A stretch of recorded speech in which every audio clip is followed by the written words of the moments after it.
Now we're going to take a look at some external angles, angles outside of the circle that are created by intersecting lines. In this case, I have a tangent and a secant. So I'm going to use the external angle theorem with angle ABD right here, angle BDC, and angle BCD. So the external angle theorem, my goal was I created a triangle because we know so much about triangles and angles. So this angle has to equal the sum of this angle and that angle. So I wrote that out. This angle equals BDC plus BCD, these two angles. Now, in this example, I'm given that the measure of arc AD is 112. Well, you're probably thinking, I'm trying to find this angle. But since I know this arc, I can find this yellow angle here.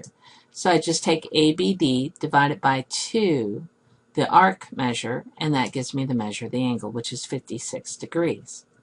Then I can find the measure of angle of arc BD. That's given. This is given right here. And I want to find CDB.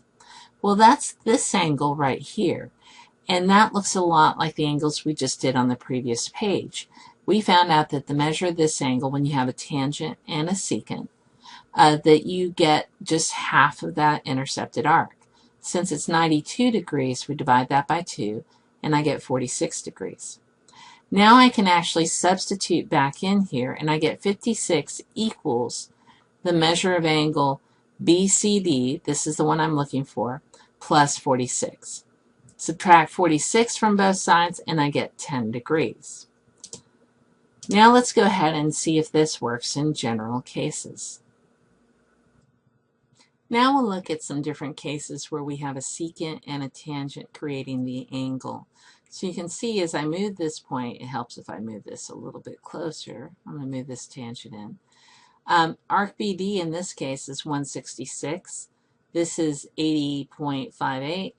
And when you add these, when you take the sum of them, you get 246.86. And if I take the difference, I get 85.7. Well, my answer for this angle is 42.86. So does it have more to do with the sum or the difference? Well, it definitely looks like it's about half of the difference. Let me go ahead and play and change the angle a little bit more. So now this is 22, almost exactly. And here's this arc is 124. This one's 81. The sum is 205. Well, that doesn't have a lot to do with this angle. But the difference, 44.02, is exactly twice the angle.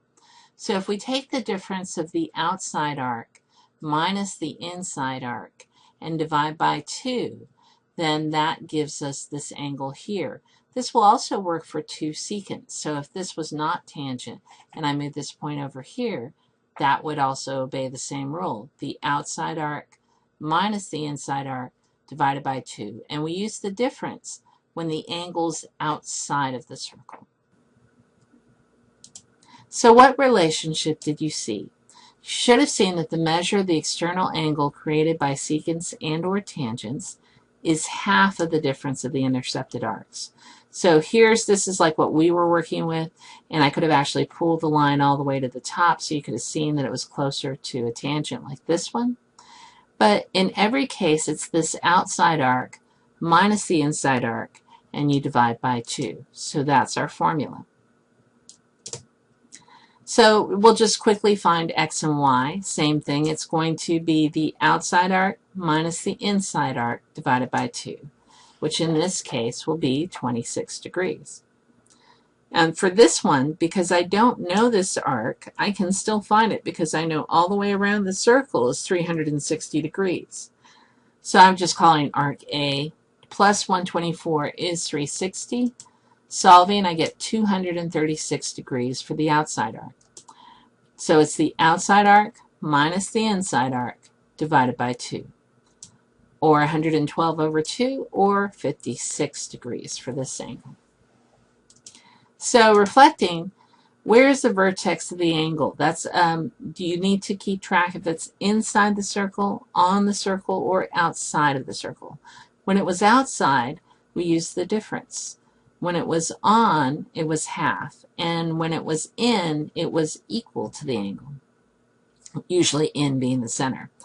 Which theorem did we use to create a relationship between the external angle and its intercepted arcs? Well, we used the external angle theorem. And how can you tell when you need to take the sum or difference of the arcs when finding an angle? Well, that goes back to the first question. Is the angle on the circle or outside of the circle? So how is finding an angle measure in the exterior of a circle different from finding an angle measure in the interior of a circle? So think about that and write your summary.